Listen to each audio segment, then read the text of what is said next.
بسم اللہ الرحمن الرحیم۔ السلام علیکم، میری آپ سبھی سے التجا ہے کہ ایک مرتبہ درود ابراہیمی پڑھ لیجیے گا۔ بسم اللہ الرحمن الرحیم۔ اللہم صلی علی محمد وعلی آل محمد کما صلیت علی ابراہیم وعلی آل ابراہیم انک حمید مجید۔ اللہم بارک علی محمد وعلی آل محمد کما بارکت علی ابراہیم وعلی آل ابراہیم انک حمید مجید۔ بسم اللہ الرحمن الرحیم۔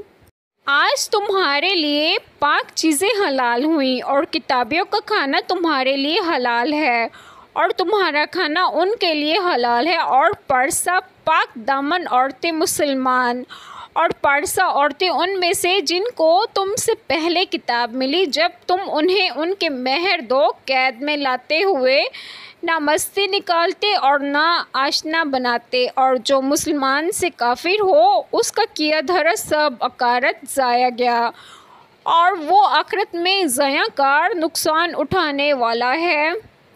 بسم اللہ الرحمن الرحیم۔ آج جو بات آپ لوگوں سے ڈسکس کروں گی وہ یہ ہے کہ اس آیت کریمہ میں ہے کہ آج تمہارے لیے پاک چیزیں حلال ہوئیں اور کتابیوں کا کھانا یعنی ان کے ذبیحے، مثلا مسلم و کتابی کا ذبیحہ حلال ہے، وہاں وہ مرد ہو یا عورت یا بچہ تمہارے لیے حلال ہے، اور تمہارا کھانا ان کے لیے حلال ہے، اور پاک دامن عورتیں مسلمان نکاح کرنے میں عورت کی پارسائی کا لحاظ رکھنا مستحب ہے، لیکن صحت نکاح کے لیے شرط نہیں، اور پارسا عورتیں ان میں سے جن کو تم سے پہلے کتاب ملی، جب تم انہیں ان کے مہر دو قید میں لاتے ہوئے یعنی نکاح کر کے تو نہ مستی نکالتے اور نہ آشنا بناتے۔ ناجائز طریقے سے مستی نکالنے سے بے دھڑک زنا کرنا اور آشنا بنانے سے پوشیدہ زنا مراد ہے۔ ان گناہوں سے بچو، اور جو مسلمان سے کافر ہو اس کا کیا دھرا سب ضائع ہو گیا اور وہ آخرت میں نقصان اٹھانے والا ہے، کیونکہ دین سے پھر جانے سے تمام عمل برباد ہو جاتے ہیں۔